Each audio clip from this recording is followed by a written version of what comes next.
السلام عليكم ورحمة الله. ازيكم حبايبي؟ عاملين ايه؟ كل سنة وانتم طيبين، رمضان كريم. ويا رب كلنا نكون في آخر رمضان وفينا اللي علينا ونكون من العتقاء من النار، اللهم امين.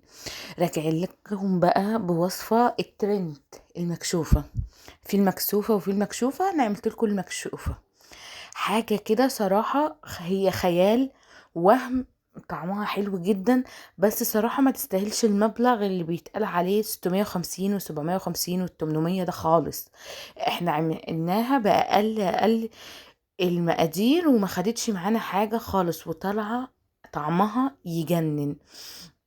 حاجة كده في الخيال، حاجة وهم بتدوب في البق، والكنافة مقرمشة. لازم تجربوها معانا. هنا اول حاجة معلقة سمنة في طاسة سخنة على النار. هحط معلقة سمنة كبيرة كويسة كده. عندي هنا نص كيلو من الكنافة، حابة تعملي اكتر حابة تعملي اقل براحتك. انا عندي هنا معلقة سمنة كبيرة في طاسة سخنة على النار. اما السمنة تسيح هنزل عندي بنص كيلو من الكنافة الناعمة. عندك انت جايبه كنافه صبحه من عند بتاع الكنافه او من السوبر ماركت او من اي حاجه، هتحطيها في الفريزر لحد ما تتجمد تماما، وتطلعيها بقى بسكينه، بايديكي، بالكبه، باي طريقه تكسريها لحد ما توصل معاكي النعوميه دي. هي بتاخد وقت شويه، بس ايه، خلي ايدك فيها على طول.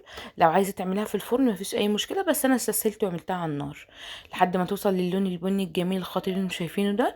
وانا كان عندي اصلا من قبل كده شربات او سيرب الكنافه، حطيت عليهم معلقتين شربات تقيل. اهم حاجه الكنافه تتشرب كويس جدا من الشربات. شايفه ما شاء الله اتشربت ازاي من الشربات. دي اهم خطوه علشان الكنافه تمسك. عندي هنا في بوله او في طبق او زي ما انت حابه. غلفتها بكيس تلاجة، مفيش اي مشكلة، علشان لو ما عندكيش ستريتش. كيس تلاجة وافتحيه، وحطي في قلبه كوباية او بولة او حاجة صغيرة زي ما انت شايفة كده. وابدأ اسكن الكنافة بتاعتي على حروف البولة، وما تخافيش تشكيلها سهل جدا. اول ما بتحطي الكنافة وتضغطي عليها بتمسك على طول، لان الشربات بيساعد معايا ان هي تتسكن وتديكي الشكل ده من غير حتى ما تدخل التلاجة. هي ما كانتش محتاجة ان انا ادخلها التلاجة لانها كانت ماسكة في نفسها زي ما انت شايفة كده.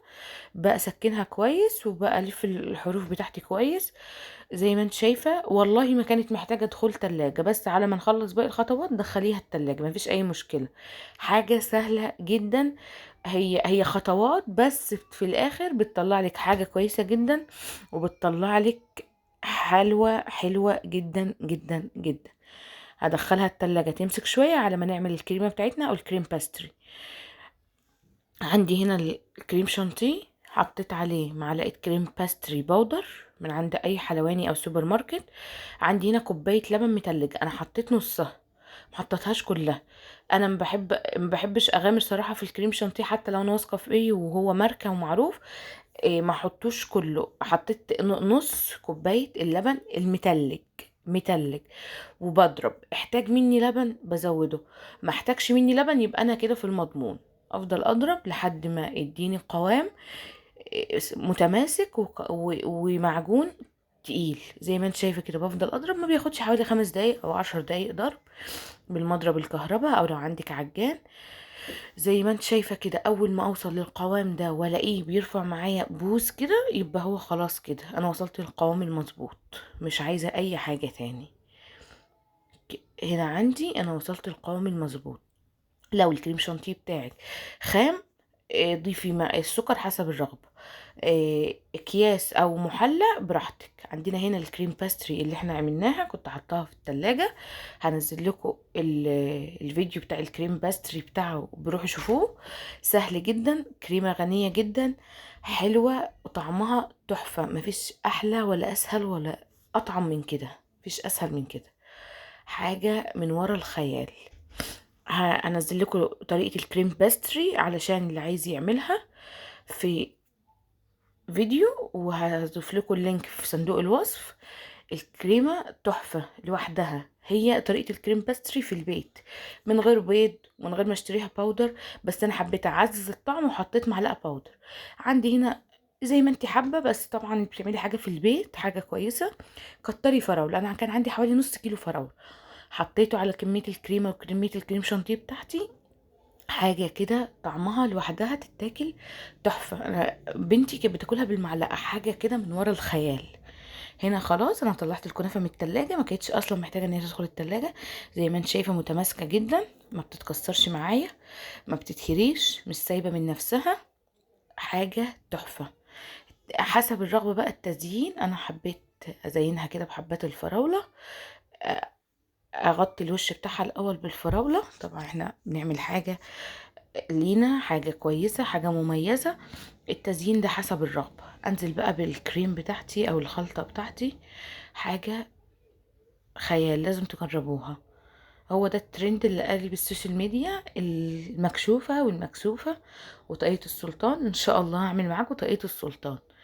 المكسوفة صراحة تقيلة ومكوناتها كتيرة ومكلفة، فاحنا هنعمل حاجة جديدة بس على قد ايدينا ومكونات بسيطة. عندي هنا بغطي الوش كويس جدا، الكنافة اللي كانت فاضلة مني بغطيها كويس جدا. ما تخافوش، بتمسك من اقل حاجة، الكنافة بتمسك عشان الشربات، والطبقة دي بتتمسك في الكريمة، ما بتبقاش مفرفتة او ما بتبقاش سايبة من نفسها، لا. انا بس بسكنها بالراحة علشان الكريمة ما تخرجش معايا او تبوظ مني بمعنى اصح. بالراحة جدا بطبطبة، وبقوم جاية بالكيس التلاجة بتاعي او بالاسترتش بتاعي ايا كان انا عامله ايه، واغطيها كويس جدا، واقوم جايه مدخلاها التلاجة. بس بالظبط ما خدتش مني في التلاجة حوالي 10 دقايق، ربع ساعة. براحتك، عايزة تعمليها من قبل الفطار وتاكلوها بعد الفطار براحتك جدا. وطالعة زي ما انت شايفة ما شاء الله متماسكة، مش بتتفرفت معايا، مش سايبة من نفسها، ما شاء الله. حسب الرغبة بقى، حبيت ازين لكم بحاجة بسيطة كده، مفيش اسهل من كده. صوص الفراولة ده انا اللي عاملاه، برضو هنزل لكم الفيديو بتاعه. حاجة مفيش اطعم ولا اسهل من الحاجة اللي بنعملها بايدينا واحنا عارفين مكوناتها وضامنينها كويس جدا.